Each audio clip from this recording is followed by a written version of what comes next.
Weekend warrior, because you're going to get your protein shake for breakfast. Then you can have your shake mixed in water after your workout to help your body recover, or you can have those Nutri cookies. Did anybody try the Nutri cookie? Do you like that new flavor?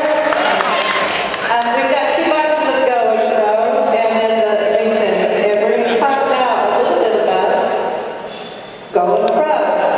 So, I'll cover the background of why we created it, but we know that 71% of consumers drink energy drinks for a boost, and 80% of energy shot users, and they also use it for sports enhancement. And as you've seen, we've been getting a lot of bodybuilders, MMA fighters, fitness models, joining the Body by Way Challenge. So when we came up with this idea, we wanted a product that supported athletes as well as people who work at their computer.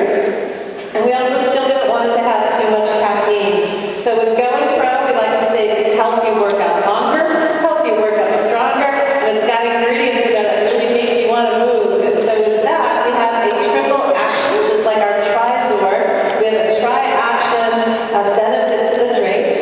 We have added endurance and energy, antioxidants to help defend against free radicals. And why do we put those in there? Well, when you work out, you release more free radicals in your body. Athletes tend to get sick more than non-athletes, so those are there to help with that. And then muscle energy and muscle recovery. So I'm going to talk a little bit about vitamins for performance. Dr. Steve or Dr. Seidman, who wants to take this one? I just want to mention, she said that some athletes get more sick, more colds than non-athletes. That's particularly true for people who are doing marathons or ultra-marathons. It's a big incidence of people getting sick afterwards. We have a lot of people who run marathons who take these products and say that they're doing much better, the recovery is quicker and things of that nature. And those are, again, personal vignettes that people share with us. So it's really not for the person, perhaps. I was talking to somebody here every morning. How many of you exercise every day? Raise your hand. How many wish you exercised every day? Raise your hand. So it's, for me, it's my sanity. I know it drives my wife crazy, but that's a part of an important thing. If you look at the Body by Light Challenge, it's diet, it's exercise, and community. And that's really critical to me. When I look at diet and exercise, it's part of the lifestyle. So it's also not smoking, it's also not drinking alcohol to excess, it's taking good care of yourself, it's treasuring your body and treating it like the temple it is. Boy, did I segue over what?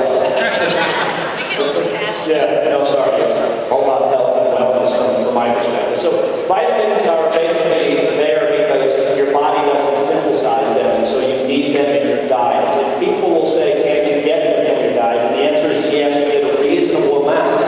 But that's really, in my opinion, for sustaining or sustenance. It's not for thriving. I want to thrive. I want to live to be 125, 150 healthy years. I can't promise you that we can do it with this, but I can promise you that we're looking at ways to make ourselves age more gracefully, age more healthfully, and live very productive lives. So I do believe that more is better. Controversial science, no doubt, but there's a lot of data support that we should be doing the things that we're doing. So you can see on here, you get into the back office, you need all of these. You can get some of your diet, but you need to also support by taking appropriate supplements, in my opinion.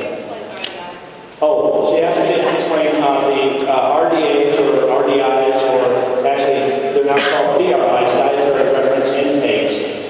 So the recommended dietary allowance, my favorite thing is that they come up about every 10 years unless something drastically changes. And the key thing is that they are neither optimal levels. So this is these are minimum levels, and they are not necessarily optimal levels. And so a lot of the studies were done on prisoners, for example. That's how we found out how much vitamin C somebody needed to prevent scurvy, for example. So in the 1960s, they had 30,000 prisoners. They took vitamin C out of their diet, and they watched them get scurvy.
need to take the BiPAC if I'm taking the shake, because the shake has 30% of the requirement per day for a meal? And the answer is, it's not the optimal